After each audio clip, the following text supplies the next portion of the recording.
अस्सलाम वालेकुम। You're not-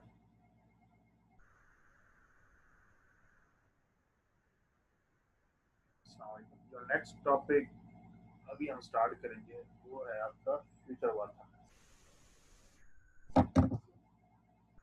जैसे कि आपको पता है कि हमारे जो इंजीनियरिंग इकोनॉमिक्स में जो मेन चीज़ें हैं दो ही हैं। एक आपके पास मतलब किसी चीज़ की प्रेजेंट वैल्यू आपको पता हो और दूसरे आपको किसी भी चीज़ की उसकी फ्यूचर वैल्यू पता हो।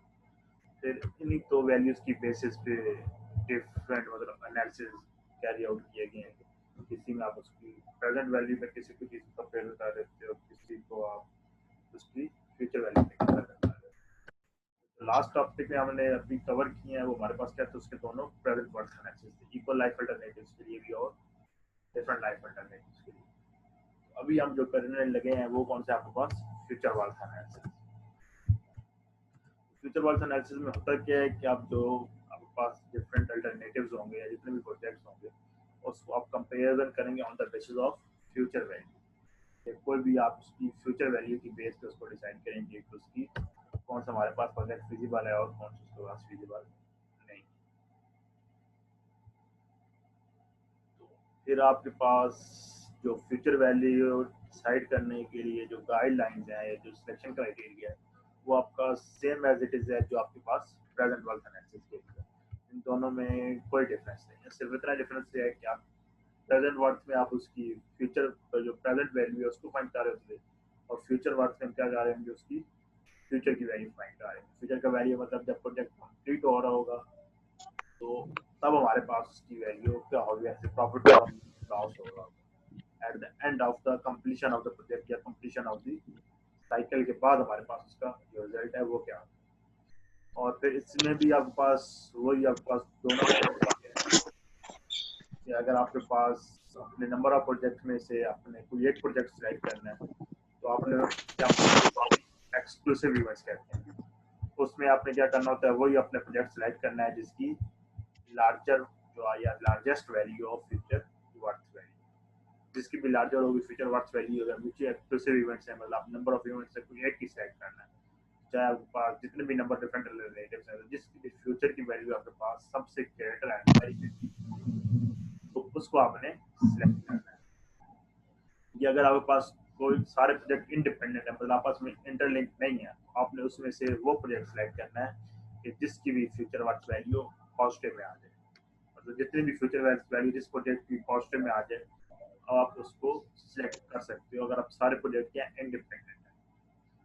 तो जिससे हम जिसका मतलब क्या होता है कि फ्यूचर वैल्यू पॉजिटिव आ रही है जिसमें प्रेजेंट वर्थ वैल्यू में था कि वैल्यू पॉजिटिव है तो उसका मतलब क्या होता है कि minimum attractive rate of return की आपके पास मीट कर रहा है या उसे एक्सीड कर रहा है। तो इसमें भी यही है कि फ्यूचर वैल्यू पॉजिटिव है तो आपका minimum attractive rate of return क्या है उसको या उसको मीट कर रहा है जो भी आपके पास रिक्वायरमेंट है या उसे आपको ज़्यादा एक्सीड कर रहा है। एक्सीड करने का मतलब वहाँ पे उसको प्रॉफिट आ रहा है आपके ऊपर और मीट करने का मतलब क्या है कि आपके पास वहाँ पे ब्रेक इवन है मतलब ना आपके पास लॉस है ना आपके पास प्रॉफिट। अगर इसी की वैल्यू लेस देन जीरो आ जाए या नेगेटिव में आ जाए तो उसका मतलब होता है कि प्रोजेक्ट आपके पास लॉस में जा रहा है। ये सेम वही कंडीशन है या वही क्राइटेरिया सेम गाइडलाइन है जो आपके पास उसके लिए प्रेजेंट वर्क के लिए। ये गाइडलाइन आपके पास दोनों सेम है। आप चाहे आपके पास प्रोजेक्ट म्यूचुअली एक्सक्लूसिव इवेंट्स हो या आपने उसमें से डू नथिंग वाले प्रोजेक्ट दोनों आपके पास सेम क्राइटेरिया। इसकी एक आधी एग्जांपल देख लें तो शायद आपको ज़्यादा बेहतर समझ आ जाएगा। तो एग्जांपल है सपोज कोई एक कंपनी है जिसने कोई एक स्टोर चेन परचेज किया है। कितने में परचेज किया $75 मिलियन में और कब परचेज किया 3 साल पहले 3 years अगो उसने एक स्टोर चेन परचेज किया। तो आफ्टर 1 ईयर उसमें क्या था कि वहाँ पे क्या आ रहा है लॉस आ रहा है। कितना लॉस आ रहा है नेट लॉस ऑफ $10 मिलियन का नेट लॉस आ रहा है आफ्टर 1 ईयर जब उन्होंने लिया उसके बाद मतलब 3 साल पहले कंपनी लिया और उसके 1 साल बाद लेते हुए अपनी $10 मिलियन का लॉस। उस 1 साल के बाद क्या है हमारे पास क्या है कि जो भी आपके पास कैश फ्लो क्या है वो इंक्रीजिंग ऑर्डर में आ रही है और इंक्रीजिंग कितनी है विद $5 मिलियन उसका पर ईयर इंक्रीमेंट आ रहा है। मैथमेटिक ग्रेडियंट है मतलब हर साल उसका 5 साल का प्रॉफिट उसमें लॉस कम होता जा रहा है $5 मिलियन के साथ। और कब से हो रहा है वही सेकेंड ईयर से आ रहा है फर्स्ट ईयर तो उनको लॉस था $10, और सेकंड ईयर से जो अर्थमेटिक क्रेडिट के साथ उनका जो लॉस है उसकी वैल्यू $5 मिलियन कम होती जा रही है, जिसे हम कहते हैं अर्थमेटिक क्रेडिट इंक्रीज का। इंक्रीज करने का मतलब क्या होता है, यही है कि आपके पास प्रॉफिट बढ़ रहा है या आपके पास लॉस कम हो रहा है। तो अर्थमेटिक क्रेडिट इंक्रीज कर रहा है, तो इनके पास लॉस था, तो इंक्रीज का मतलब क्या है कि वहाँ पे लॉस की वैल्यू कम हो रही है with the passage of time. और ये पैटर्न एक्सपेक्टेड है, कब तक कंटिन्यू करेगा, तब तक फोर्सिएबल फ्यूचर, तो फ्यूचर में आपके पास सेम यही प्रोजेक्ट, आपके पास ये पैटर्न उसका रहेगा। और जो उन्होंने एक्सपेक्टेड MAR रेट दिया वो कितना दिया, 25% पर ईयर के साथ। और हमने इसमें से रिक्वायर्ड क्या चीज़ें हैं, दो चीज़ें हैं। पहली चीज़ क्या है कि कंपनी को एक ऑफर हुई है, तो वो अपनी कंपनी जो है वो सेल आउट कर दें, कितने पे, $159.5 मिलियन। इसको आप उसको वो सेल कर दें, मतलब उसको बेच दें। और हमने ये फाइंड करना है कि थ्रू फ्यूचर वर्थ एनालिसिस जो आपके पास minimum attractive rate of return है वो रियलाइज हुआ है इस सेलिंग प्राइस पे होगा या नहीं। रियलाइज का मतलब वहाँ पे उसका जो minimum attractive rate of return है वो पॉजिटिव होगा या नहीं, मतलब उसको बीट किया है या उसको नहीं किया। रियलाइज करने का मतलब वहाँ पे उसकी एक्चुअल जो डिमांड थी वो सेटिस्फाई हो रही है कि नहीं हो रही। तो ये कैसे पता चलेगा, हम उसको फाइंड आउट करेंगे। अगर उसकी वैल्यू पॉजिटिव आ जाती है तो मतलब वहाँ पे minimum attractive rate of return क्या है वो मीट किया है या उसको हम कह सकते हैं रियलाइज हुआ है। दूसरा उन्होंने एक क्वेश्चन क्या पूछा इसी से, अगर कंपनीज किसी को मतलब कंटिन्यू करती है, अपनी चेन कंटिन्यू करती है, उसकी सेलिंग प्राइस क्या होगी at the end of 5 years, मतलब 5 साल के बाद उस कंपनी की जो सेलिंग प्राइस है वो क्या होगी। क्वेश्चन आपको समझ आ गया है। इसमें क्या है कि एक कंपनी ने कोई एक स्टोर चेन लिया है या ऐसे कह रहे जैसे दुकान टाइप में लिया, 3 साल पहले उन्होंने कितने लिया, $75 मिलियन की ली थी। पहले साल उनको लॉस हुआ $10 मिलियन का, उसके बाद सेकंड ईयर से उनके क्या है, लॉस कम होना शुरू हुआ। कितना कम होना शुरू हो रहा है, अर्थमेटिकली $5 मिलियन पर ईयर के साथ। और जो रेट ऑफ रिटर्न चल रहा है वो कितना जा रहा है, 25% के साथ। और कंपनी की एक ऑफर हुई है कि अपनी कंपनी आप हमें भेज दें, ये स्टोर जो है वो हमें भेज दें। कितने कह रहे हैं, वो कह रहे हैं $159 का मिलियन का, वो उनको सेल आउट कर।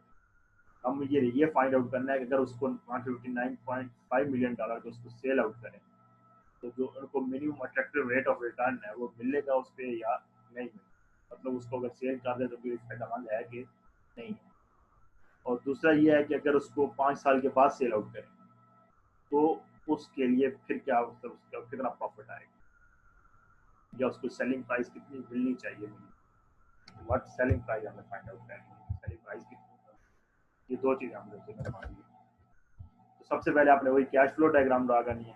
फर्स्ट ईयर जीरो पे किया उन्होंने, $75 मिलियन की उन्होंने क्या किया, अपनी परचेज किया। और फर्स्ट ईयर उनको कितना लॉस आया, $10 का। सेकंड ईयर से उनकी प्रॉफिट क्या है, $5 मिलियन कम होना शुरू हो गया लॉस। फर्स्ट ईयर में कितना 10 था, तो सेकंड में कितना हो जाएगा, 5 हो जाएगा। और इसी तरह 3 में कितना हो जाएगा, आपके पास 0 हो जाएगा, ना प्रॉफिट है ना लॉस है। और उनको वही 3 साल के बाद ही ऑफर हुआ कि 3 साल बाद हमें सेल आउट कर दे $159.5 मिलियन।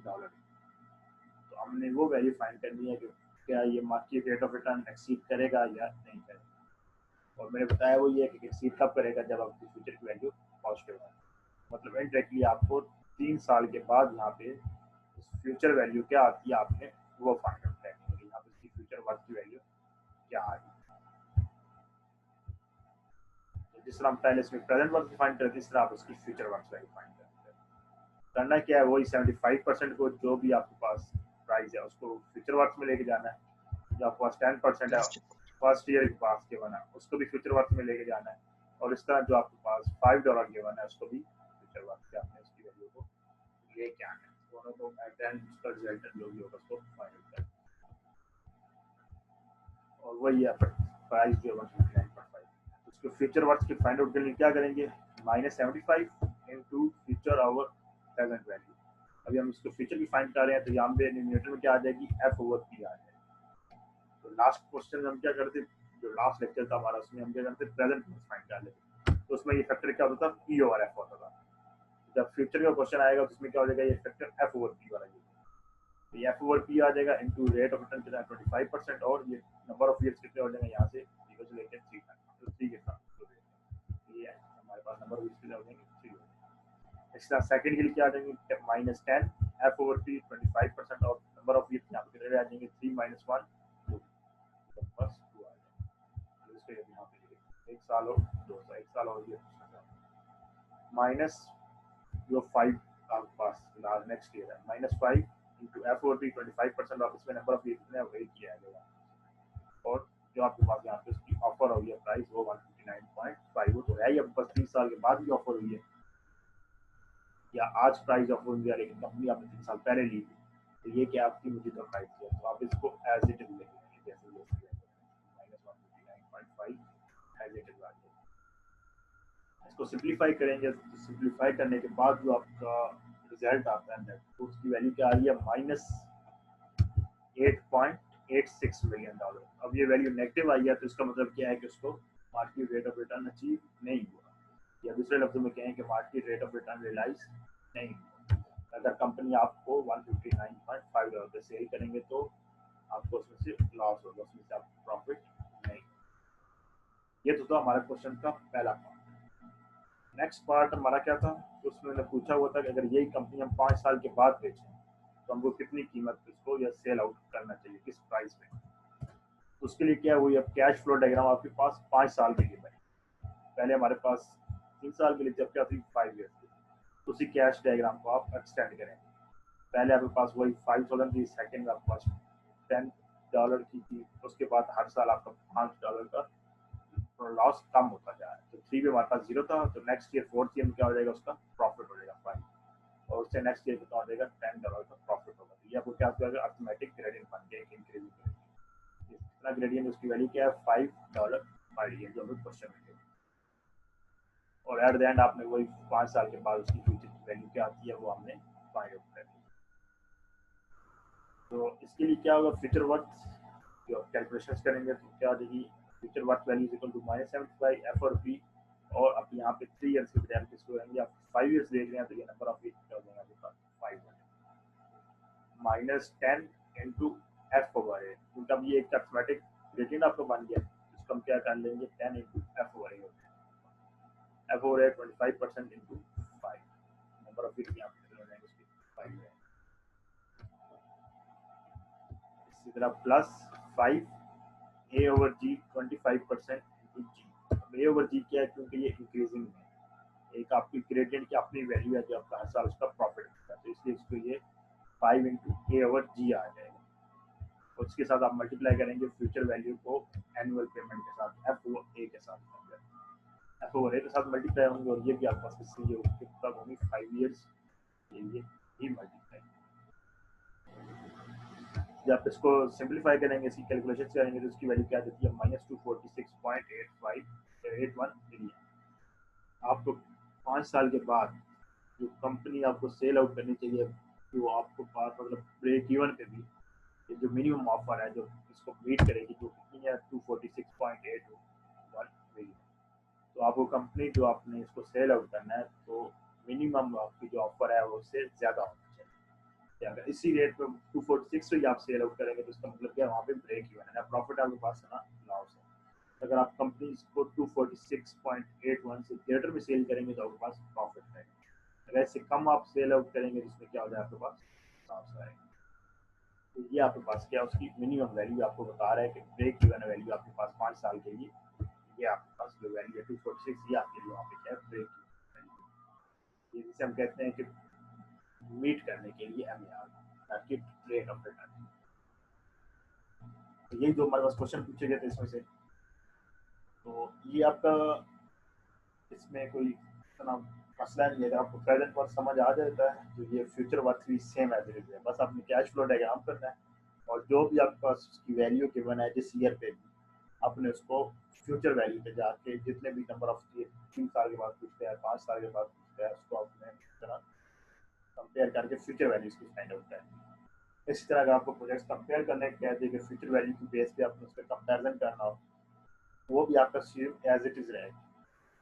जब आपके पास नंबर ऑफ ईयर्स इक्वल है तो यही आपके पास जो आपने एक पहले रिपीट किया है मतलब प्रोजेक्ट्स के सपोज 5 साल के तो उसमें क्या होगा बस वैल्यूज डिफरेंट होंगी तो उसको भी आपने दूसरे के साथ रिपीट करेंगे वो भी आपको सेम ईयर्स के लिए गिवन होगा तो इक्वल लाइफ अल्टरनेटिव के लिए फिर उसमें से जो न्यूमेरिकल लार्जेस्ट वैल्यू होगी वो हमारे उस प्रोजेक्ट में सेलेक्ट कर लें।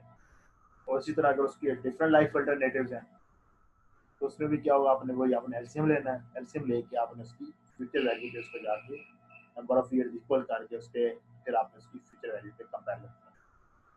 तो उस तरह जो आपका एनालिसिस आ जाएगा उसे हम जानेंगे future worth analysis of different life alternatives. तो ये जो डिफरेंट लाइफ और इक्वल लाइफ अल्टरनेटिव्स हैं, ये आपके पास प्रेजेंट वर्थ एनालिसिस भी होते हैं और फ्यूचर वर्थ के एनालिसिस दोनों सेम होते हैं। सिर्फ डिफरेंस इतना है कि प्रेजेंट वर्थ में आप स्टार्टिंग जो वैल्यू होती है at the year of zero, वहाँ पे आप सारी वैल्यूज को अक्यूमुलेट करते हैं जितने भी डेटा गिवन होता है, और फ्यूचर वर्थ में जितना भी आपके पास वैल्यूज या डेटा होंगी उसको आप अक्यूमुलेट करते हैं एंड ऑफ द साइकिल या एंड ऑफ द प्रोजेक्ट जब आपका प्रोजेक्ट कंप्लीट होगा। अब इन दोनों में प्रेजेंट वर्थ में या फ्यूचर में कोई क्वेश्चन आए, कोई मसला है, कोई डाउट है तो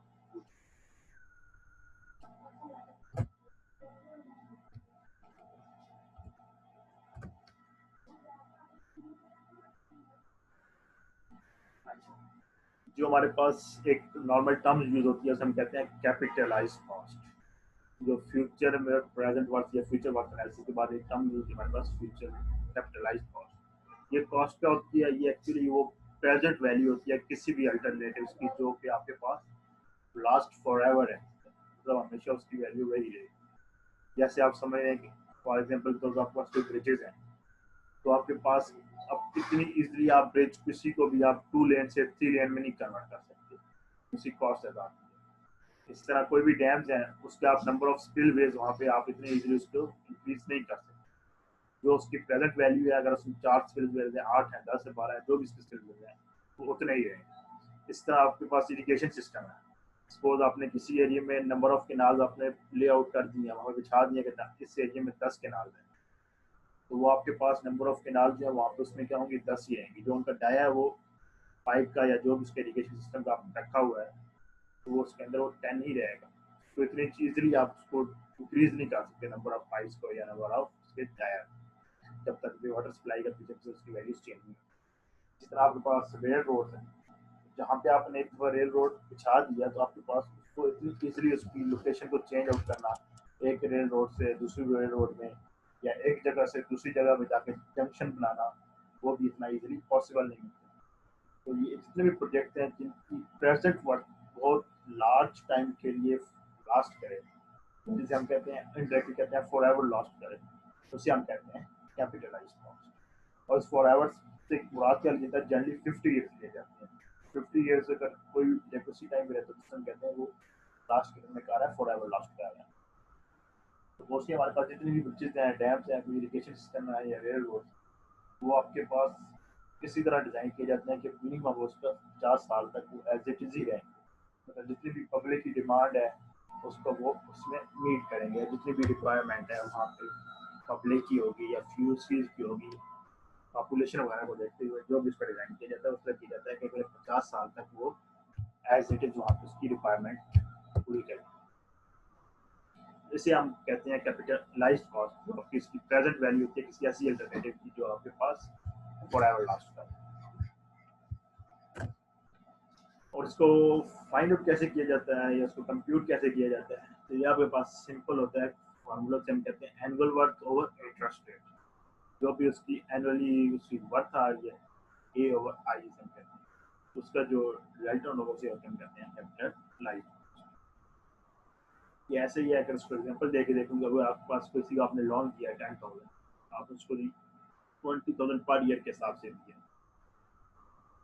तो अब आप उसमें से हर साल कितना लोन आप उसमें से मतलब जो मैक्सिमम मनी है उसमें से एक्सट्रैक्ट आउट कर सकते हैं, वो कितना बनता है, जो भी उस अमाउंट का 20% है। जैसे 10,000 को 20% क्या होगा, 2,000। आप मैक्सिमम उसमें से आप जो यूज कर सकते हैं वो कितने हैं, 2,000 रुपीज। तो आप मैक्सिमम जो उसमें से मतलब प्रोजेक्ट को भी रन करने के लिए या उस लोन को कंटिन्यू करने के लिए भी आप उसको 2,000 आप उसमें से प्लीज यूज कर सकते हैं। तो हर साल आप उसमें से 2,000, ये वैसे हम कहते हैं कैपिटलाइज कॉस्ट, जो मैक्सिमम यूजेबल कॉस्ट है। जिसे हम जो 2,000 है ये आप उसमें से यूज कर सकते हैं। बाकी आप अगले साल दोबारा उसके नेक्स्ट पे फिर 10,000 20,000 2,000 आपको मिलेगा उसका 20% के रेट के साथ, दोबारा आप वो उसका 2,000 उस पर यूज कर सकते हैं, क्योंकि आपको इंटरेस्ट रेट मंथली मिल रहा होता है, उसकी एक्चुअल वैल्यू आपके पास वापस नहीं आती है। उसी तक आप 10,000 में से 8,000 आपको वापस मिल जाएगी, उसको आपने इसको लोगों को पे कर दिया, उसमें से इन्वेस्ट कर दिया। जैसे आपने कोई ब्रिज या डैम बना दिया तो ब्रिज के ऊपर जो होगा मैक्सिमम टूल टैक्स लगा सकते हैं, तो जो आपको मिली पाएगा वो पर मंथली या ईयरली के हिसाब से आपको वो मिलेगा उसकी वैल्यू। तो आप उसमें से पूरी वैल्यू यूज नहीं कर सकते, कुछ ना कुछ वैल्यू। इससे क्या होगा कि आपका जो ओरिजिनल वैल्यू है वो भी इंटैक्ट में रहेगी और आपको पर ईयर के हिसाब से उसमें से कुछ ना कुछ वैल्यू भी इनकम के तौर पे आएगी, जैसे आप जो उसके ऊपर इंटरेस्ट रेट है वो भी आपको मिलता रहेगा और ये आपके पास फिर वो नेक्स्ट ईयर में भी आपको मिलेट भी होता रहेगा। इस तरह जब तक ड्यूरेशन के लिए है वो प्रोजेक्ट आपको उस टाइम तक आप उसको से प्रॉफिट भी मिलता रहेगा, जिसे हम कहते हैं कैपिटलाइज कॉस्ट। मतलब कि आपको प्रॉफिट भी मिल रहा है और आपकी अमाउंट जो है वो भी इंडेक्टली सेव भी है, उसकी इन्वेस्टमेंट आपका रिटर्न आ ही रहा है। जो नेक्स्ट एक और टर्म होती है इनसे रिलेटेड, वो से हम कहते हैं पे बैक। पे बैक पीरियड का मतलब क्या होता है कि आपको वो टाइम जिसमें आपने अपना अमाउंट इन्वेस्टमेंट किया है तो कितने ईयर्स के बाद आपको प्रॉफिट आना वहाँ पे शुरू हो जाएगा। सपोज मैं आज किसी भी प्रोजेक्ट में अमाउंट पे इन्वेस्टमेंट करता हूँ तो कितने ड्यूरेशन के बाद मुझे उस इन्वेस्टमेंट का फायदा होगा, वो टाइम पीरियड हम जो डिफाइन करते हैं उसे हम कहते हैं पे बैक पीरियड, या जिस पीरियड में आपके पास प्रॉफिट वहाँ से आना शुरू होगा। और इनडायरेक्टली हम उसको कहें कि जो आपकी इनिशियल इन्वेस्टमेंट है उसको रिकवर करने के लिए जो भी आपको मिनिमम या एवरेज टाइम चाहिए होता है उसे हम कहते हैं पे बैक पीरियड। और पे बैक पीरियड आपको पता क्या चलता है कि ये आपको इनिशियल स्क्रीनिंग में हेल्प आउट करता है, सप्लीमेंटल इंफॉर्मेशन में in combination with analysis perform using की तरह आप उसको प्रेजेंट वर्क से करें या फ्यूचर वर्क से करें, उससे आपके पास जो आपके पास इनिशियल स्क्रीनिंग करने के लिए या कोई भी एक्स्ट्रा इन्फॉर्मेशन लेनी होगा उससे आप उसको पे बैक पीरियड एनालिसिस के थ्रू आप कर सकते हैं। और फिर वो ये है कि अगर आपने उसकी वैल्यू फाइंड करनी है पे बैक पीरियड की, तो जितनी भी आपकी इनिशियल इन्वेस्टमेंट है वो आपके पास इक्वल होनी चाहिए present worth of net present value of all estimated cash. वो आपके पास मतलब जो भी उसकी प्रेजेंट वर्थ है उसके मुताबिक उसके इक्वल होनी चाहिए, जितनी भी आपके पास प्रेजेंट वर्थ है उसकी वैल्यू आ रही थी, जो भी उसकी एस्टिमेटेड कॉस्ट है, जिसे हम कहते हैं प्रेजेंट वर्थ। इसकी एग्जांपल अगर कोई हम देख लें तो जैसे एक इंजीनियरिंग फर्म है, उसने आपके पास कोई एक डिज़ाइन कॉन्ट्रैक्ट अप्रूव किया है $18 मिलियन, और जो आपके पास मतलब सर्फिस सर्विसेज हैं वो एक्सपेक्टेड है कि वो जनरेट करेंगे एनुअल या नेट कैश फ्लो कितनी होगी $3 मिलियन की, मतलब सर्विसेज जो डिज़ाइन प्रोजेक्ट हुआ उसके बाद जो नेट जनरेट होगा पर ईयर के हिसाब से वो कितना $3 मिलियन है, और ये 10 साल का कॉन्ट्रैक्ट है। और हमने उसका फाइंड करना है कि पे बैक पीरियड कितने पीरियड के बाद जो आपने इनिशियल इन्वेस्टमेंट है उसमें से आपको प्रॉफिट आना शुरू हो जाए। इंटरेस्ट रेट अगर आपको कितना 15%, इसमें से हमें गिवन क्या है कि इनिशियल इन्वेस्टमेंट गिवन है कितनी है $18 मिलियन। अब उसके $18 मिलियन के हमें उसकी प्रेजेंट वर्थ फाइंड करनी है। Present value of expected return क्या हो जाएगा ए इंटू पी ओवर ए और आई इंटू नंबर ऑफ ईयर। ये आपका वो जेनेरिक फार्मूला है जो हम फाइंड आउट के लिए कंसीडर करते हैं। कंसीडरिंग कि आपके पास ए की वैल्यू है जो एनुअल रिटर्न है, जिसका हमें गिवन है कि सर्विसेज जो रिटर्न करती हैं वो हर साल में कितना मिल रहा है $3 मिलियन। तो हमारे पास वही है जिसे हम ए की वैल्यू कहते हैं जो पर ईयर ये एनुअली मिल रही है, तो ये क्या हो जाएगी 3 इंटू पी ओवर ए। प्रेजेंट पे आपने उसकी वैल्यू फाइंड करनी है, इंटरेस्ट रेट हमें गिवन है 15% और एन हमने खुद फाइंड करना है कि नंबर ऑफ ईयर्स में कितने होंगे। और हमें पता है कि हमें टोटल इन्वेस्टमेंट कितनी है 18 है, 18 को इक्वेट कर देंगे जो भी आपके पास ये मतलब हर साल आपको मिलनी है, तो उसको जो इनिशियल इन्वेस्टमेंट है 18 है उसको इक्वेट कर देंगे जो आपके पास पर ईयर आपको उसका रिटर्न मिल रहा होगा, उससे आपके पास पता चल जाएंगी नंबर ऑफ ईयर्स। तो यहाँ पे जो नंबर ऑफ ईयर्स आपके पास इनडायरेक्टली आएंगे वो आ जाएंगे 16.47 ईयर। ये आपको पता कैसे चलेंगे, जो आपके पास होगा इंटरेस्ट रेट टेबल, तो ये आपके पास कितना हो जाएगा 18/3 के आ जाएगा 6 आ जाएगा, 6 is equal to P over A, और ये आपके पास 15% इंटू एन आ जाएगा आपके पास। जब आप इंटरेस्ट रेट टेबल में जाएंगे तो वहाँ से आप देखेंगे कि किसके अगेंस्ट हमारे पास वैल्यू 6 आ जाती है, मतलब बैकवर्ड आपने कैलकुलेशन देखना 6 के अगेंस्ट जाके देखेंगे इंटरेस्ट रेट 15 वाले टेबल में, तो वहाँ एंड पे आपको पता चल रहा होगा कि नंबर ऑफ ईयर्स में कितने आते हैं। हो सकता है कि जो आपके पास यहाँ पे उसकी वैल्यू है वो बीच में कहीं आ रही है, नंबर ऑफ ईयर्स नम मतलब 16 में फाइल आ रहे हो ना 17 में आ रहे हो ना आपके पास 18 में फाइल होता है। फिर आप उसको इंटरपोलेशन करेंगे, उस इंटरपोलेशन के बाद जो आपके पास वैल्यू आ जाएगी वो आपके पास एक्चुअल नंबर ऑफ ईयर्स। जैसे इस क्वेश्चन में इंटरपोलेशन किया तो कितनी आ रही है 16.47। लेकिन अगर आप इंटरेस्ट रेट टेबल से डायरेक्ट देखेंगे तो वो क्या होगा, आपको या 16 ईयर्स का मिल रहा होगा, 17 का या 18 का। लेकिन जब आप उसको इंटरेस्ट रेट टेबल को देखेंगे तो उसकी अक्रॉस आपको 16 के अगेंस्ट एग्जैक्ट 6 की वैल्यू नहीं गिवन होगी, 17 के अगेंस्ट आपको कुछ और वैल्यू गिवन होगी। मतलब हो सकता है कि 16 के अगेंस्ट आपको 4 गिवन हो, 17 के अगेंस्ट आपको 8 गिवन हो। तो आपने क्या उन दोनों में से इंटरपोलेट करेंगे, तो इसी तरह नंबर ऑफ ईयर्स भी इंटरपोलेट करेंगे। तो जो इंटरपोलेशन के बाद जो आंसर आ जाएगा उसे हम कहेंगे पे बैक। ये पे बैक पीरियड से कितना आ जाएगा 16.47 ईयर्स। इसी तरह इसकी सेकंड एग्जांपल देखें। सेकंड एग्जांपल में क्या है, ये दो आपके पास डिफरेंट अल्टरनेटिव मशीन 1 और 2, मतलब दो प्रोजेक्ट हैं या दो अल्टरनेटिव हैं। जैसे इसमें क्या है कि two different machine are considered for purchase. तो ये कंपनी अगर दो डिफरेंट मशीन कंसीडर करने जा रही है, machine 2 is expected to be versatile, तो ये आपके पास एक R1 मॉडल है और ये टेक्नोलॉजिकली एडवांस्ड है as compare to machine U, to provide net income longer than, लेकिन उसमें क्या उसकी इनकम भी ज़्यादा आ रही है as compare to machine one. Quality manager ने मतलब रेट ऑफ रिटर्न पोस्ट किया हो कितना 15% के साथ, और मशीन लेकिन मैनेजर ने मशीन 1 को रिकमेंड किया है। उसको क्यों किया, क्योंकि उसका पे बैक पीरियड क्या है वो शॉर्ट है।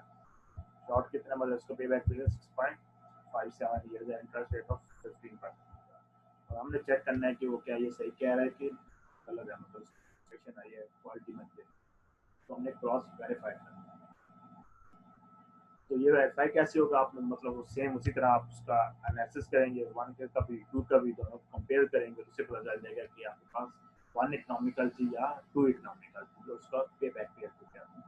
जैसे मशीन 1 का जो डेटा हमें गिवन है, ये फर्स्ट कॉस्ट गिवन है वो कितनी है $12,000, मशीन 2 की $18,000। उसके बाद जो एनुअल आपके पास गिवन है कॉस्ट है,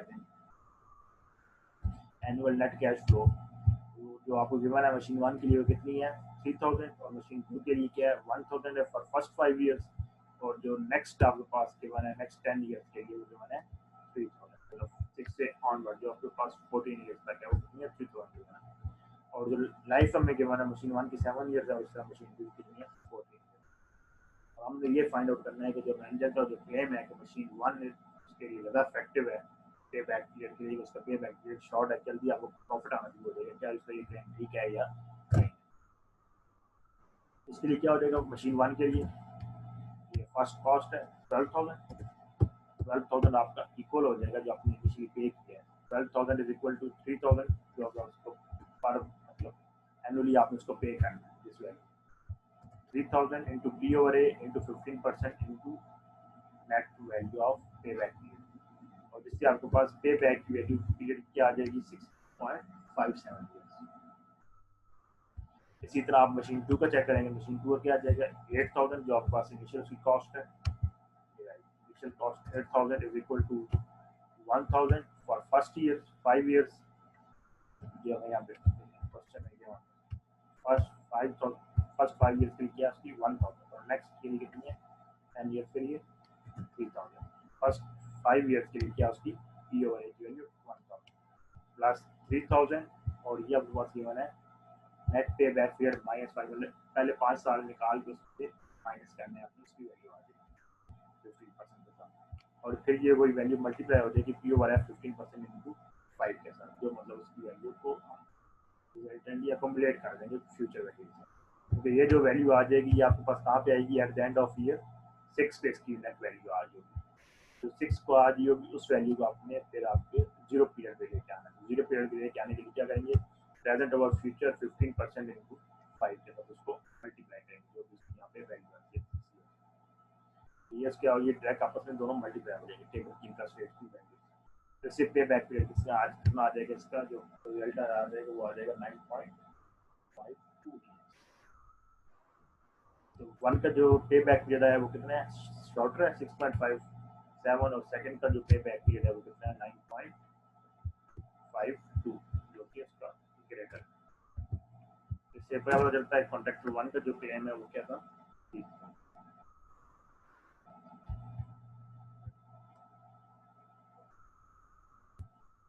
और इसी तरह मतलब उसकी अगर आपको कहा जाए कि उसकी प्रेजेंट वर्थ वैल्यू आप फाइंड करने मशीन की प्रेजेंट वर्थ वैल्यू मशीन कैसे फाइंड हो जाएगी, जो उसकी फर्स्ट कॉस्ट है -12,000 जो उसकी फॉर 7 ईयर जो पूरे 7 साल की उसकी कॉस्ट आ रही है annually, plus 3,000 into P over A, so 15% into 14 is equal to 16,663 dollar आ जाएगी। इसी तरह मशीन 2 भी देखेंगे तो क्या देगी, -8,000 plus 1,000 for first 5 years plus 3,000 15% into next for next 9 years, तो 15% into 5 जो इसकी वैल्यू को कैलकुलेट करने के लिए सेम वही फैक्टर वैल्यू मतलब उसको आप उसको प्रेजेंट को आप फ्यूचर में लेके जाएंगे, उसकी वैल्यू आंसर क्या आ जाएगा 2470।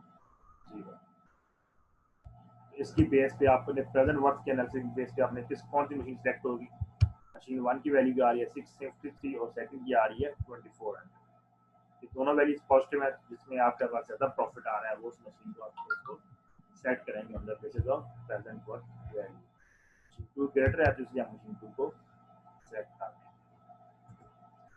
लेकिन अगर प्रेजेंट वर्थ की बेसिस पे देखें तो मशीन 2 ठीक है, लेकिन अगर उसको पे बैक पीरियड के हिसाब से देखें तो उसमें कौन सी मशीन ठीक है, नंबर 1, तो उसका पे बैक पीरियड क्या है, कम है एज कम्पेयर टू 2। लेकिन उसकी प्रेजेंट वर्थ में देखें तो उसका क्या है, मशीन 1 है उसका प्रॉफिट कम है, मशीन 2 में ज्यादा है। तो लेकिन ये दो डिफरेंट एनालिसिस है, प्रेजेंट वर्थ एनालिसिस और पे बैक पीरियड एनालिसिस, तो इसलिए दोनों को मतलब सेपरेटली देखना पड़ता है कि उसकी वैल्यू आपको सही आती है नहीं आती है, कौन से एनालिसिस कंसीडर करने के लिए कहा हुआ है।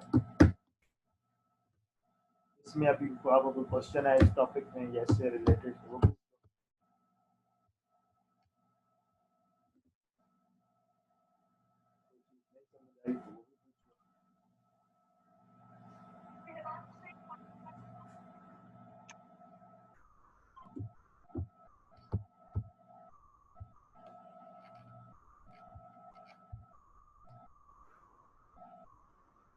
डाउट नहीं है तो लेक्चर एंड करते हैं। ये लेक्चर में आपको स्लाइड्स वगैरह LMS पे अपलोड कर दूंगा, अब इंशाल्लाह फिर नेक्स्ट वीक में आएंगे।